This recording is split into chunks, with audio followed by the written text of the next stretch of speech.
राम श्री कृष्ण के अवतार का उपक्रम का वर्णन है। देवताओं के द्वारा देवी जी के गर्भ की श्रुति है। भगवान श्री कृष्ण का कारागृह में अवतार, वसुदेव जी के द्वारा गोकुल गांव में पहुंचाना, कन्या को लेके आना, ब्रजवासियों के द्वारा लाला कन्हैया के जन्म के उपलक्ष्य में नंदोत्सव मनाना, भगवान के द्वारा पूतना वध, सत्तासुर, तृणावत, बकासुर, अगासुर आदि देवताओं का वध, माकर चोरी लीला, नामकरण लीला, मृत भक्षण लीला आदियों का वर्णन है। काली मर्दन है, ब्राह्मण पत्नियों के ऊपर कृपा, इंद्र की पूजा को बंद करा करके अपने देवता श्री गोवर्धन महाराज का पूजन, चपल भोग अर्पण करना, परिक्रमा करना, इंद्र का दमन, भगवान श्री कृष्ण का वध से मथुरा गमन, कुबलिया फिर हाथी का वध, पहलवानों का वध, राजा कंस का वध, शांति पर गुरु के आश्रम पर जाकर के विद्याधन करना, उद्धव गोपी संवार, जरासंध का मथुरा नगरी पर 17 बार आक्रमण, 17 बार परास्त होना, 18वीं बार कालवर के सहयोग से आक्रमण करना, मुचकुंद के द्वारा कालवन का वध, भगवान का मथुरा से पलायन, द्वारिका का निर्माण, द्वारिका में नाश, भगवान श्री कृष्ण के द्वारा रुक्मिणी का हरण एवं रुक्मिणी जी के साथ प्रभु का मांगल्य के विवाह, रुक्मिणी जी के गर्भ से प्रद्युम्न की उत्पत्ति, उसके हरण एवं आदि का वर्णन,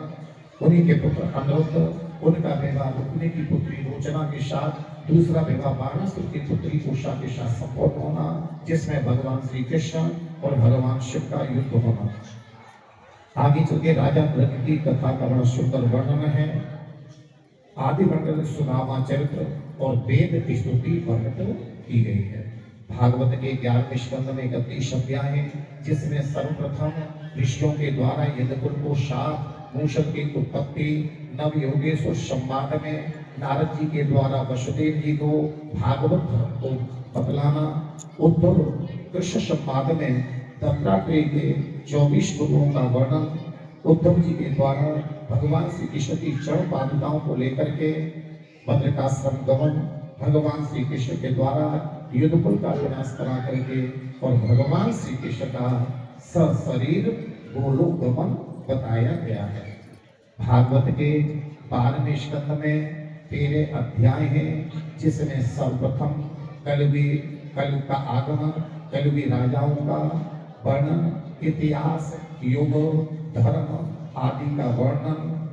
4 युगों का वर्णन, सभी आने के उपक्रम में वर्णन, पुराणों का वर्णन, श्लोक संख्या वर्णन और मार्कंडेय मुनि की तपस्या का वर्णन बताया गया है। भागवत के इस 12वें स्कंद के 12वें अध्याय में भागवत की पुनरावृत्ति की गई है और 13वें अध्याय का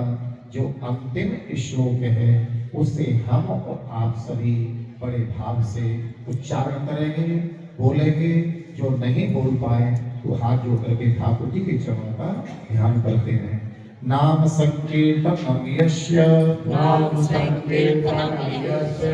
सर्व पाप प्रणाशनम, सर्व पाप प्रणाशनम, प्रणामो दुख समनश, प्रणामो दुख शमनः, तम नमामि हरिं परम, तम नमामि हरिं परम, तम नमामि हरिं परम, तम नमामि हरिं परम, तम नमामि हरिं परम। तम नमामि हरिं परम। नाम संकीर्तनम यस्य, प्रभु का जो नाम संकीर्तन है, जो भी जिसको प्रिय है, श्री राधा वल्लभ, श्री हरिवंश, श्री वृंदावन, श्री वंशम, राधे कृष्णा कृष्णा कृष्णा राधे राधे, राधे श्याम श्याम श्याम, राधे राधे, हरे कृष्णा कृष्ण कृष्ण हरे हरे, हरे राम राम राम